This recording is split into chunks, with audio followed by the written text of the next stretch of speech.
So, Konami is hiring in the Americas now for a new team to develop the next Metal Gear without Hideo Kojima. They actually announced this a few months back in Japan, but now that they have announced the job listing on their English site, we can all get up in arms about it. First of all, we knew this was coming. Most of Kojima Productions is with the new Kojima Productions. So if Konami wants to make a new Metal Gear, of course they will need a new team.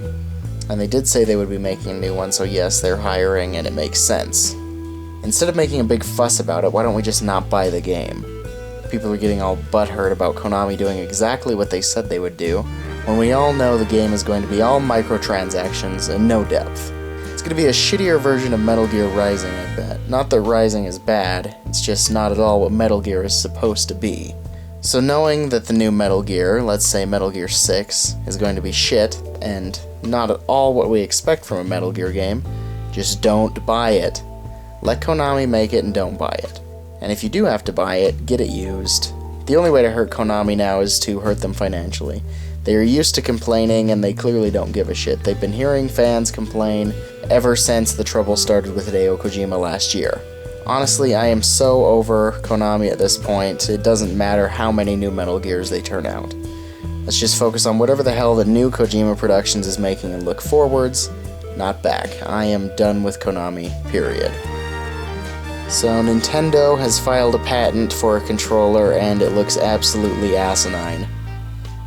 There, I'm going to put the controller up on the screen. The controller basically looks like some shit from Men in Black. Looks like an oval-shaped cell phone with no face buttons, and looks like two little shoulder buttons up there at the top. Basically just a huge touchscreen like the Wii U pad, but without the great button layout and great design. And it's also tiny in comparison. It looks super uncomfortable, and basically, to me, looks like a piece of shit. Now, this is just a patent, and people file frivolous or pointless patents all the time that go nowhere. Like how Sony patented an advertisement feature before the PS4 was announced, where you would have to watch ads while playing games and have to stand up and yell something like, "I love McDonald's," to get the ad to stop, and then the game would play again. So yes, people do this all the time. Sony does it, Microsoft does it, and Nintendo does it.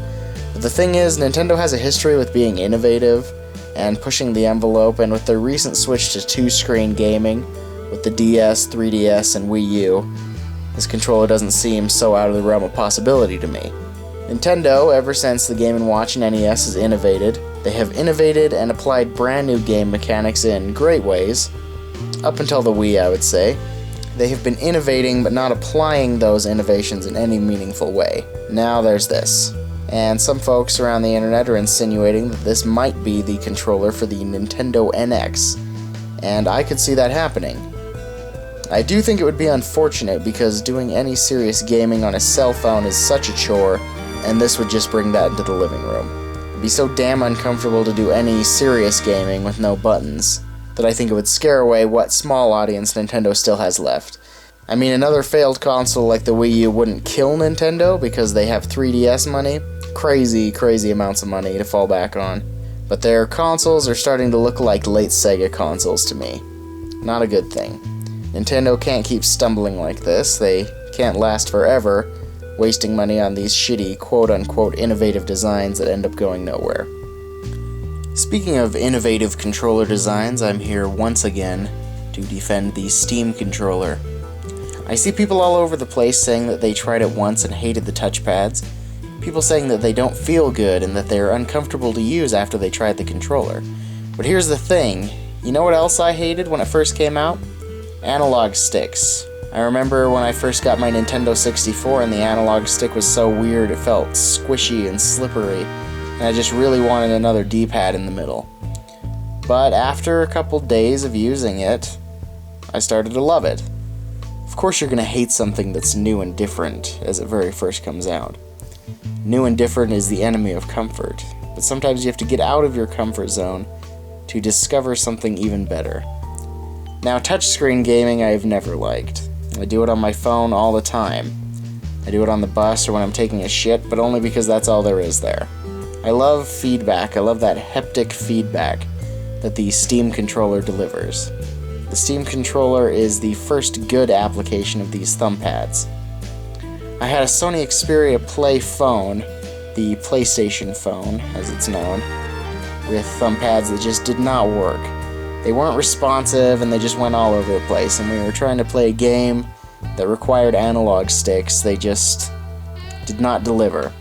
And I know a lot of people are familiar with that Sega Genesis controller with a similar touchpad, where the Genesis D-pad usually went, that does not work. But this, guys, this is seriously nothing like that.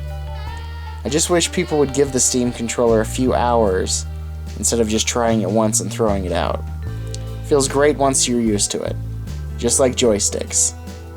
And those are my 2 cents. If you have anything to add, please leave them in the comments below. I love reading your guys' comments.